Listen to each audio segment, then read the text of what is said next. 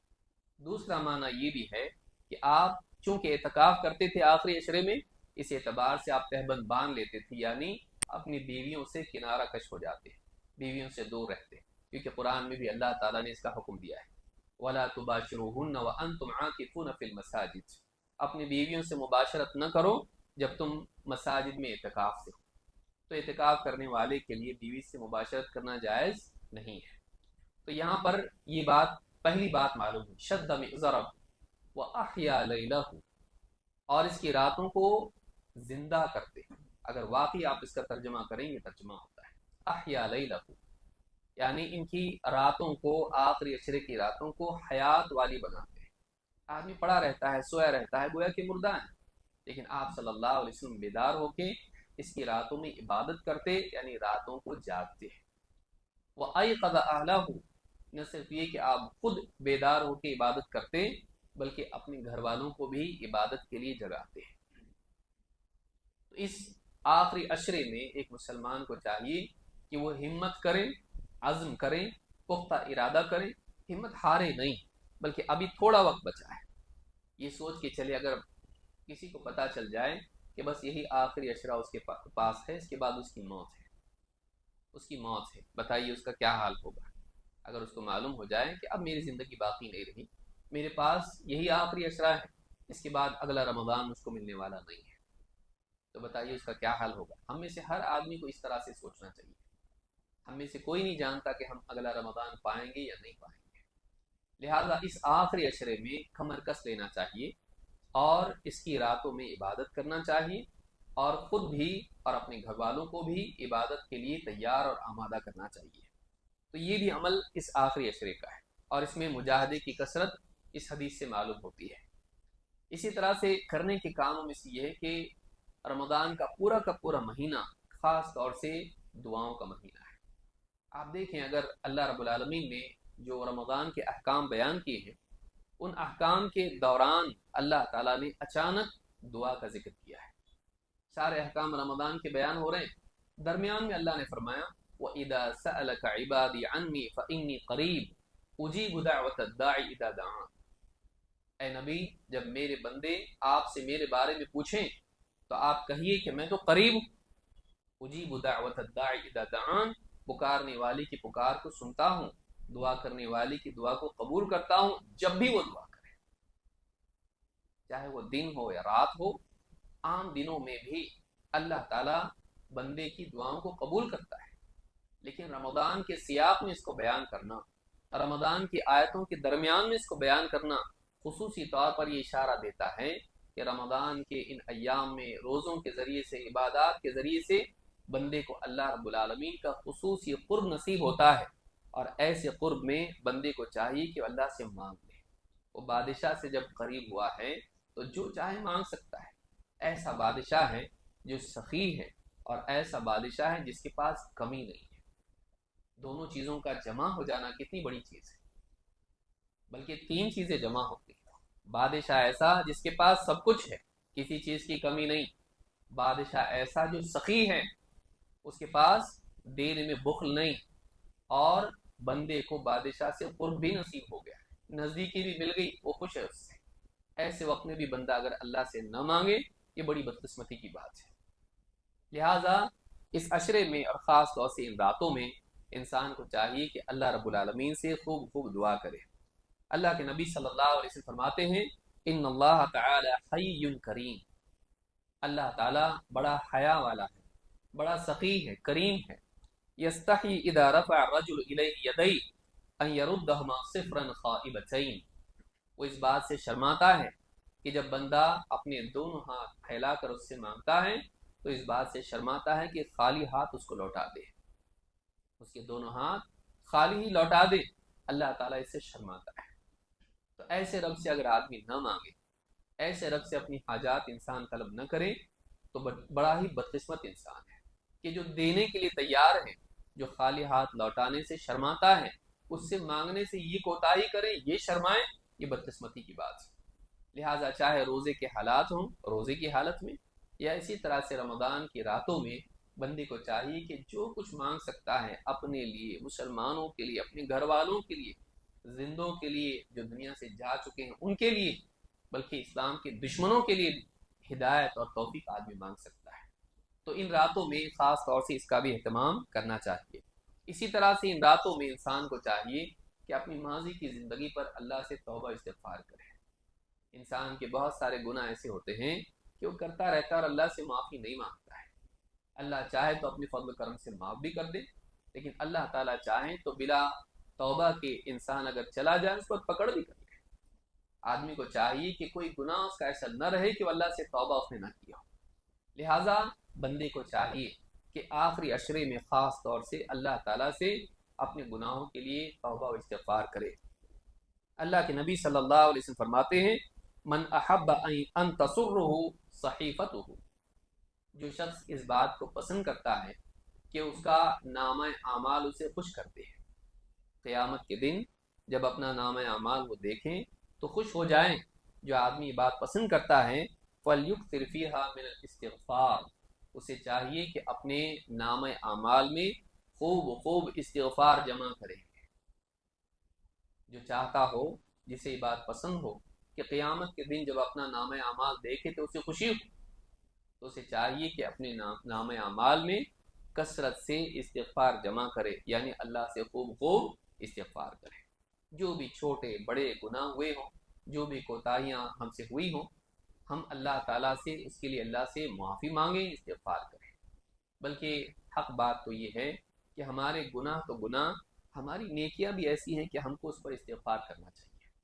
ہماری نیکیاں بھی کوتاہیوں سے خالی نہیں ہیں۔ واقعی بندہ وہ ہے جو نیکی کر کے بھی اللہ تعالیٰ سے یہ دعا کرے کہ اللہ اس میں جو کوتاہی ہوئی اس کی وجہ سے میری نیکی کو رد نہ کر دے۔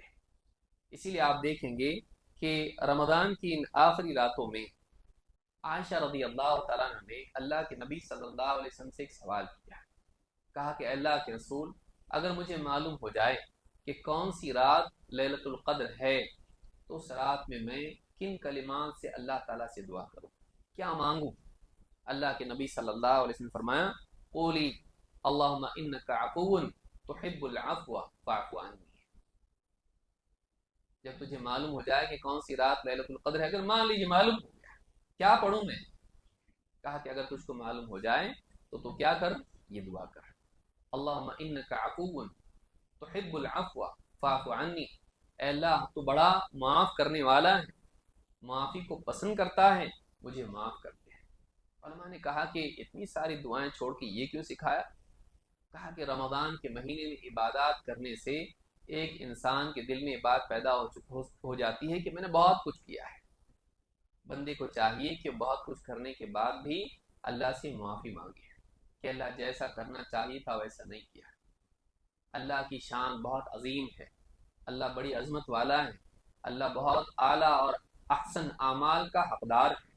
ہمارے اعمال ویسے نہیں کہ اللہ کی بارگاہ میں پیش ہو سکے۔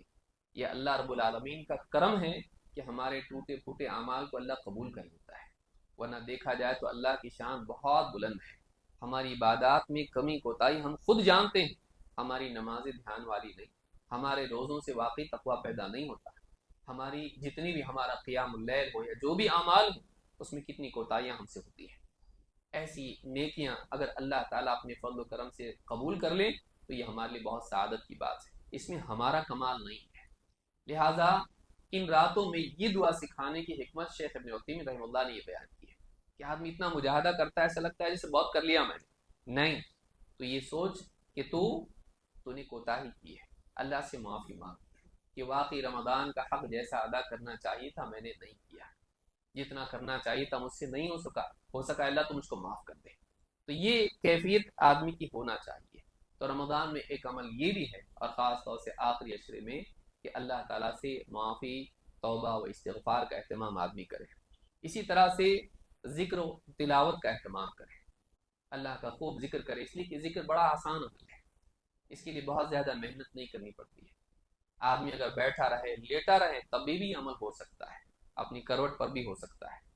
کونے میں بیٹھا ہوا تھکا ہوا آدمی ہے، روزے کی حالت میں ہو یا آخری عشرے میں رات کے وقت میں ہے، عبادت کر کے تھکا ہوا ہے، کھڑا ہو کے نماز نہیں پڑھ سکتا ہے، تکلیف اس کو ہے، بستر پر ہے آدمی، تب بھی آدمی اللہ کو یاد کر سکتا ہے.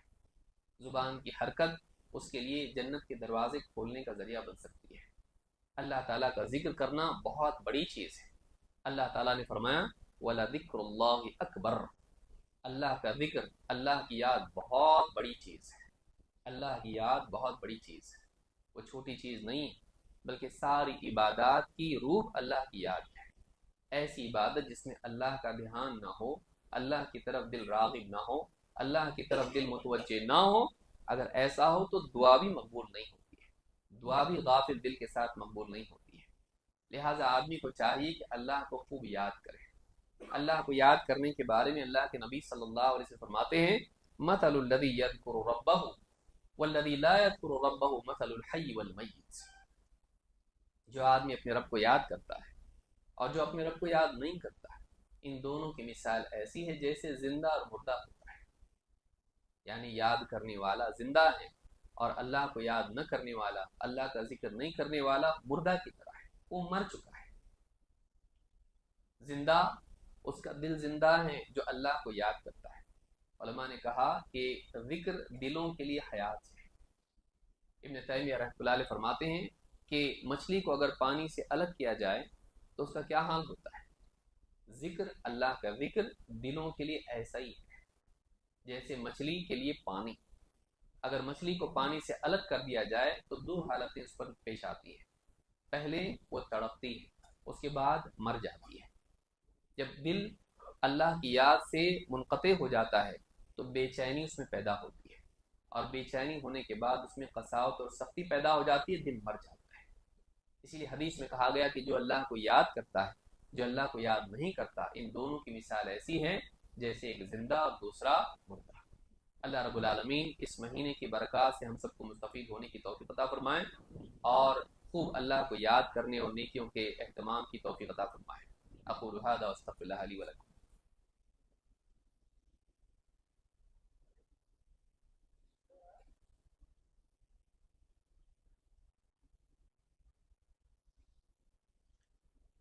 الحمد للہ رب العالمین والصلاة والسلام على سید الانبیاء والمرسلین نبینا محمد وعلى آلہ وصحبہ اجمعین، اما بعد. رمضان کے اعمال میں سے اور خاص طور سے آخری عشرے کے اعمال میں سے ایک عظیم الشان عمل قرآن کریم کی تلاوت بھی ہے.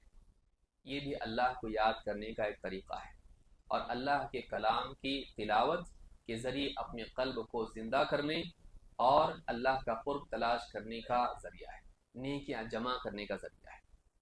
اللہ کے نبی صلی اللہ علیہ وسلم فرماتے ہیں من قرأ حرفا من کتاب اللہ فلہ بہ حسنہ والحسنۃ بعشر امثالها. جو شخص قرآن کریم کی تلاوت کرتا ہے، اللہ کی کتاب پڑھتا ہے، اسے ہر حرف کے بدلے ایک نیکی ملتی ہے، اور ایک نیکی کا بدلہ اللہ کے ہاں 10 گنا ہو جاتا ہے. لا اقول الف لام میم حرف ولکن الف حرف ولام حرف ومیم حرف.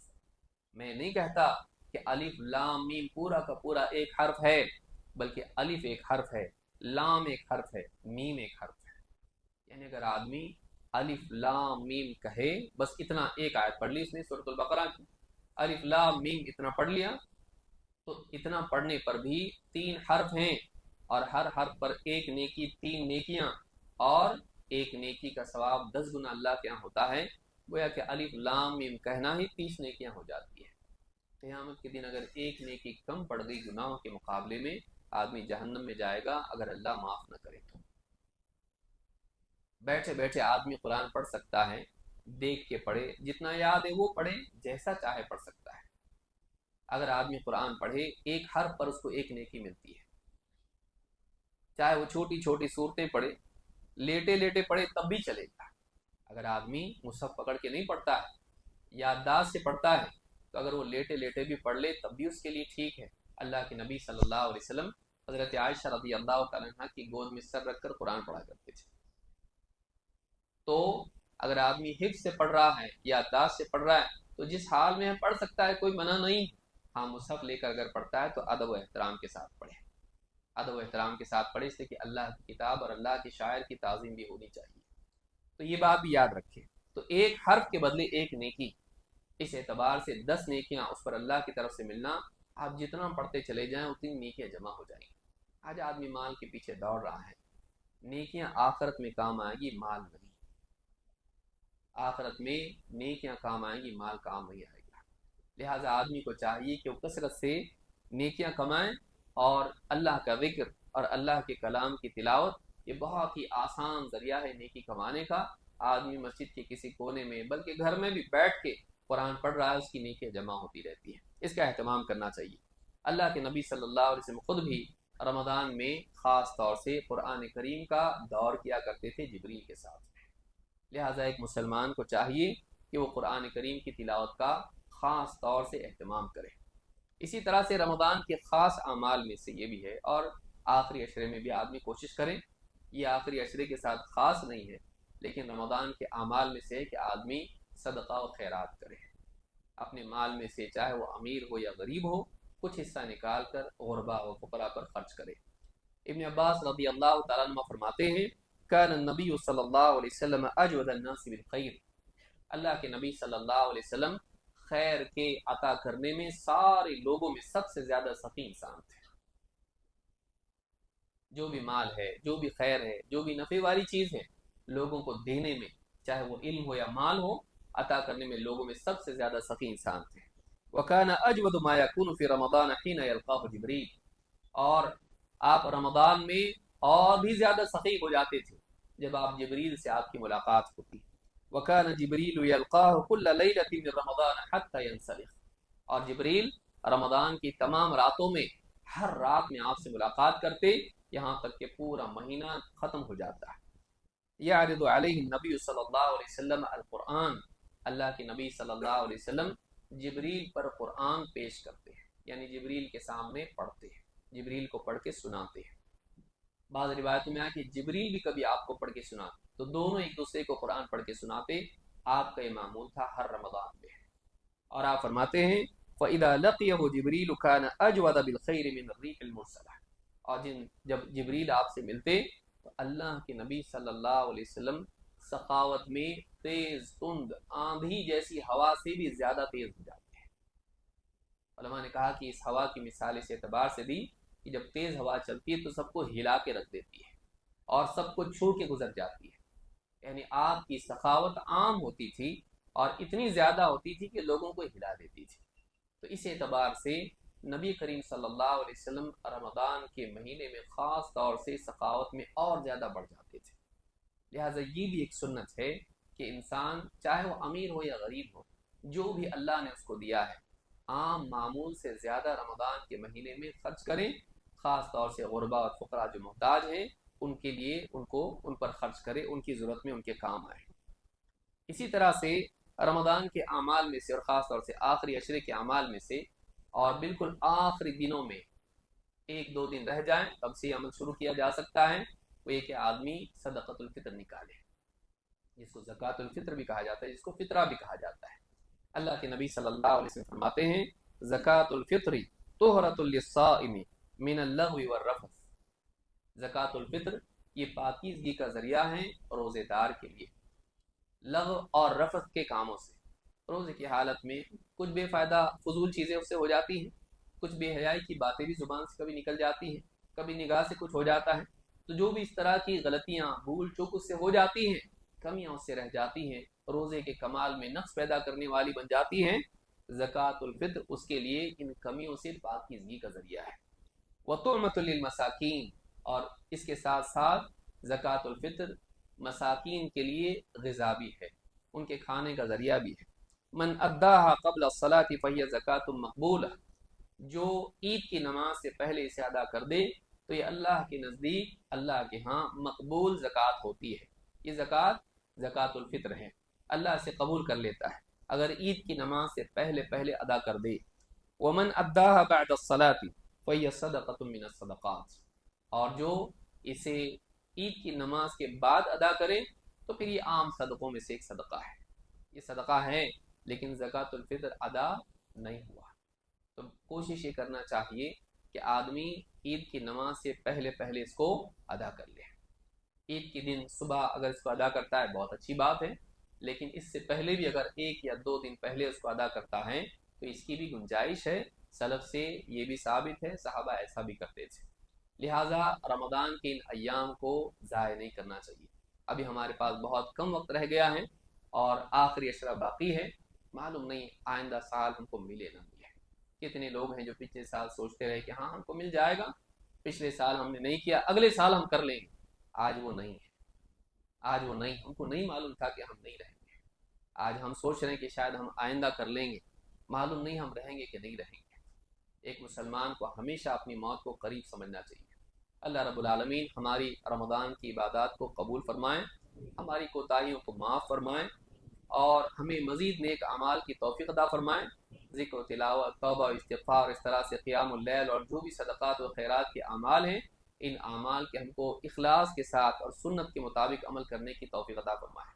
اے اللہ ہم سب کی مغفرت فرما، مسلمانوں کے مسائل کو حل فرما، دنیا بھر میں جو بھی مسلمان ہیں ان کی پریشانیوں کو دور فرما، بیماروں کو شفا عطا فرما، اور اسی طرح سے کسی اعتبار سے جو پریشان حال ہیں، فقر و فاقے میں ہیں یا کسی اور مصیبت میں ہیں، ان کی مصیبت کو، فقر و فاقے کو، تنگ دستی کو دور فرما، مسلمانوں کی جان و مال کی عزت آبرو کی حفاظت فرما، حکام کو نیک توفیق عطا فرما، ظالم کو روک دے، اس کو ظلم سے باز رکھ، اور ہر مسلمان کی بلکہ ہمارے ملک کی بلکہ پورے عالم کی حفاظت فرما اس بات سے کہ امن و امان خراب ہو، مسلمانوں کو اور سبھی کو امن و امان باقی رکھنے کی توفیق عطا فرما۔ ان اللہ یأمر بالعدل والاحسان وایتاء ذی القربى وینهى عن الفحشاء والمنکر والبغی یعظکم لعلکم تذکرون اذکروا اللہ یذکرکم وادعوه یستجب لکم ولذکر اللہ تعالی اکبر۔